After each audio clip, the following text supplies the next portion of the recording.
Hi guys, welcome back to my channel. Today I'm going to show you how you can enable a Chrome memory saver. So you can enable it in order to prevent laggy, fix like freezing. Maybe you open more than 5 tabs and you get laggy, you get even not responding. You can try to enable memory saver.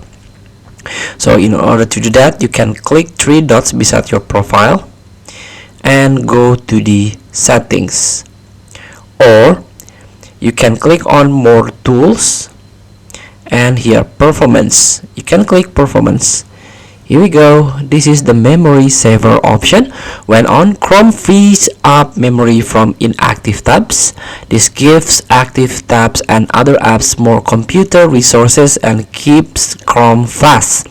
Your inactive tabs automatically become active again when you go back to them. Click it. There are three options that you can try.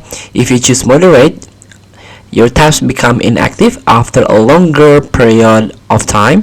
If you get balance, you can choose balance. This is the recommended by default. Your tabs become inactive after an optimal period of time. And if you choose maximum, your tabs become inactive after a shorter period of time. So feel free to try this memory saver. Thank you for watching. Don't forget to comment, like, and subscribe, and click the next button below. See you in the next video.